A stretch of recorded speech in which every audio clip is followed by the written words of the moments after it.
जय श्री राम मित्रों, कथा बहुत रोचक चल रही है। अभी हमने सुना कि लक्ष्मण जी ने कहा, बहु धनुही तोरी लरकाई, कबहू न असरी सिकीन गोसाई। हे गोसाई,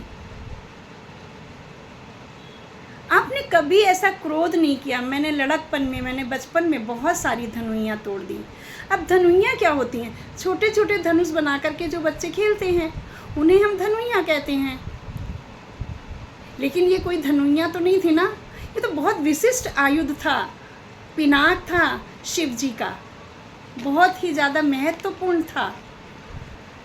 आइए जानते हैं धनुइयाँ से तात्पर्य क्या है। परशुराम जी को अस्त्रों को एकत्र करने का बहुत शौक था। उन्होंने विविध प्रकार के देवताओं की पूजा करके कई प्रकार के अस्त्र शस्त्र एकत्र कर लिए। उनका पूरा आश्रम जो था वो कई प्रकार के अस्त्र शस्त्रों से भरा हुआ था, जिसके भार को ना तो पृथ्वी सहन कर पा रही थी और ना शेषावतार भैया लक्ष्मण सहन कर पा रहे थे। अब इन्होंने एक युक्ति सोची। पृथ्वी ने एक विधवा ब्राह्मणी का वेश बनाया और साथ में लक्ष्मण जी को लिया, बच्चे के रूप में, एक बालक के रूप में, और परशुराम जी के आश्रम में पहुंची। उन्होंने कहा, मुनिवर, मैं एक विधवा ब्राह्मणी हूँ, मेरा कोई नहीं है, मुझे आश्रय चाहिए। परशुराम जी को दया आ गई, ब्राह्मण दयालु होते हैं, दया आ गई और उन्होंने अपने आश्रम में उनको आश्रय दे दिया। पृथ्वी जो थी ब्राह्मणी के रूप में थी, भैया लक्ष्मण एक बालक के रूप में थे, वहाँ रुक कर के सेवा करने लगे उनके। परशुराम जी ने देखा कि ये मेरी बहुत सेवा कर रही हैं, तो उन्हें उन पर विश्वास हो गया। एक दिन उन्हें अनुष्ठान के लिए बाहर जाना था।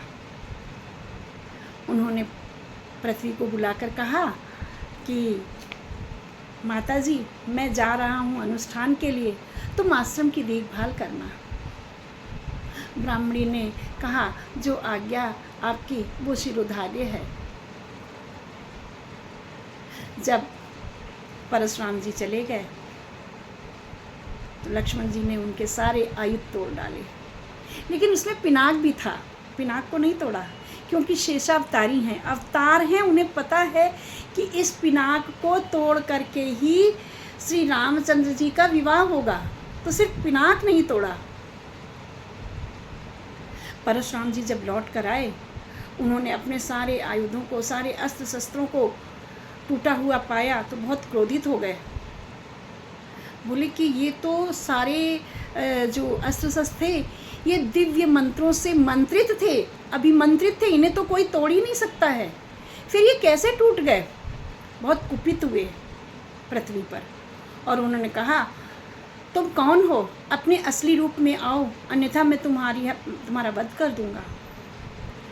पृथ्वी हाथ जोड़कर खड़ी हो गई और अपने असली रूप में आ गई। उन्होंने कहा, मैं पृथ्वी हूँ और ये मेरा बालक शेषावतार है, शेषनाग जी हैं, जिन्होंने अपने फनों पर पृथ्वी को धारण कर रखा है। इनसे आपके अस्त्र शस्त्रों का बोझ उठाया नहीं जा रहा था, ये उठा ही नहीं पा रहे थे, इसलिए ऐसा हुआ। परशुराम जी का क्रोध शांत हो गया, क्योंकि जानते हैं ना, शेष अवतार हैं, अवतार के समक्ष कैसे बोल सकते हैं, और पृथ्वी स्वयं अवतार है, पृथ्वी को कैसे कुछ कह सकते हैं। शांत हो गए और उन्होंने उनको वहाँ से विदा किया। यह थी बहु धनुही तोरी लरकाई की कहानी। शायद ही आप लोगों में से किसी को पता हो, तो बोलो शेषावतार भैया लखन लाल की जय। संपूर्ण सृष्टि को धारण करने वाली माँ पृथ्वी की जय।